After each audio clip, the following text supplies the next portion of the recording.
আসসালামু আলাইকুম ওয়া রাহমাতুল্লাহি ওয়া বারাকাতুহু।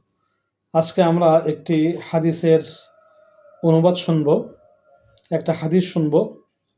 মহানবী সাল্লাল্লাহু আলাইহি সাল্লাম বলেছেন যে সমাজে ৫টি নিকৃষ্ট কাজ ছড়িয়ে পড়লে আল্লাহ পাক ৫টি নিকৃষ্ট আযাব পাঠাবেন। কোন সমাজে যদি নিকৃষ্ট ৫টি পাপ ছড়িয়ে পড়ে আল্লাহ পাক ওই সমাজে ৫টি নিকৃষ্ট আযাব বা গজব পাঠাবেন। ১ নম্বর, আল্লাহ রসুল বলেন ব্যভিচার। এ পাপ যদি কোনো সম্প্রদায়ের মধ্যে ছড়িয়ে পড়ে তবে তাদের মধ্যে এমন এমন রোগ দেখা দিবে যা আগে ছিল না। দেখেন আমাদের সমাজে এখন ব্যভিচারের সরাসরি জিনা ব্যভিচার সহজ করা হয়েছে, বিয়েকে কঠিন করা হয়েছে।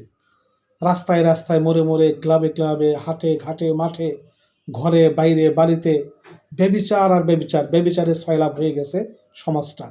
যার কারণে এখন এমন এমন রোগ দেখা দিচ্ছে যেগুলো আগে ছিল না বা মানুষ আগে জানতও না।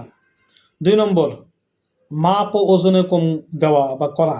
এই মন্দ কাজ যদি কোনো জাতির মধ্যে জন্ম নেয় তবে আল্লাহ তাআলা তাদের উপর দুর্ভিক্ষ ও অনাবৃষ্টি চাপিয়ে দেন এবং তারা অত্যাচারী শাসকের শিকারে পরিণত হয়।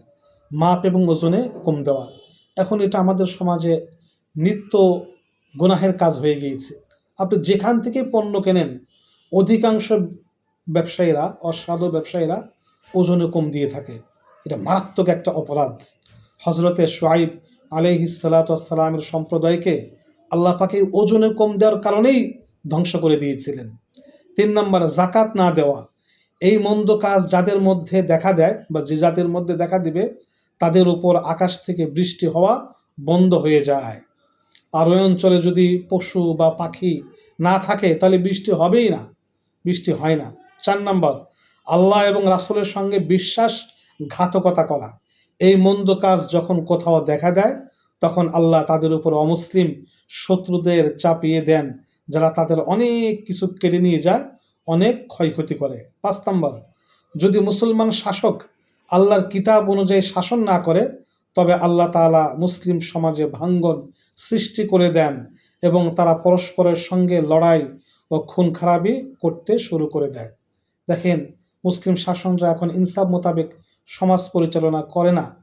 আল্লাহ এবং আল্লাহ রাসূলের বিধিবিধান মোতাবেক তারা বিচার বা ইনসাফ কায়েম করে না, যার কারণে খুন খারাপি, যার কারণে পরস্পরের মধ্যে লড়াই অহরহ সবসময় লেগেই আছে।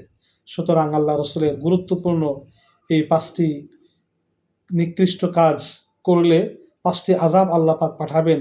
এই ৫টি কাজ থেকে আমরা নিজেরাও বিরত থাকব, পরিবারকে বিরত রাখব, সমাজকে বিরত রাখব এবং রাখার ব্যবস্থা নেব। রাষ্ট্রীয়ভাবে অবশ্যই বিরত রাখার জন্য আমরা প্রচেষ্টা চালিয়ে যাব। আল্লাহ পাক আমাদের আমল করার তৌফিক দান করুক। আমিন।